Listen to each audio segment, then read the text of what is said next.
Welcome back sa ating mga balitang basketball. Kitang-kita kung gaano karami itong mga fans ng Knicks kumpara sa fans ng Minnesota.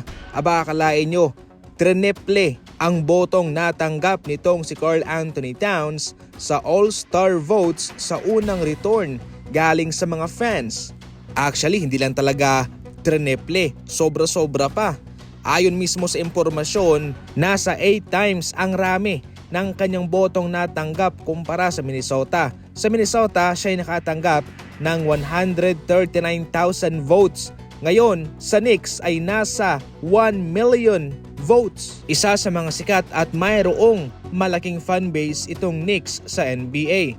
Ayon sa datos noong Abril 2024, ang Knicks ay mayroong 5.1 million fans sa Facebook at mayroon pa silang 2.45 million sa Twitter.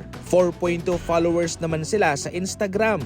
Noong 2021-2022 NBA season, mayroon silang sumatotal na 763,000 na attendance. At maliban sa mga fans na yan ay marami din silang mga di-kalibreng mga celebrity na fan. At kaya dyan palang mga idol, magkakaroon po yan ng domino effect. Siguradong boboto yan kay Karl Anthony Towns. Maski ako man ay hindi na ako nabigla sa impormasyong ito sapagkat maganda rin naman ang ipinapakitang laruan ngayon ni Karl Anthony Towns sa kanila.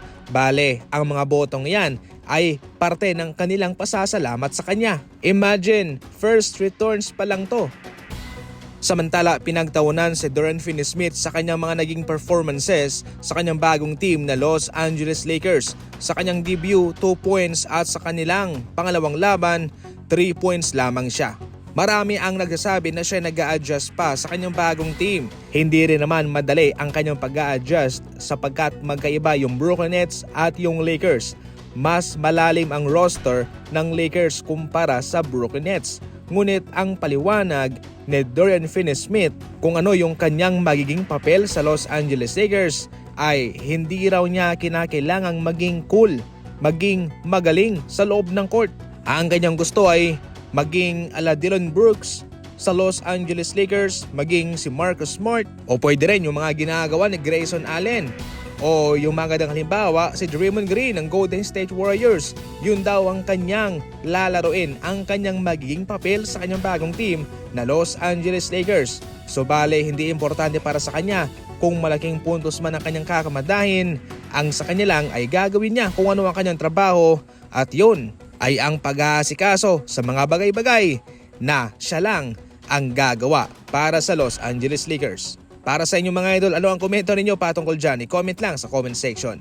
Yan lang muna sa ngayon ang ating mga fast break balita and as always, maraming salamat po sa panonood.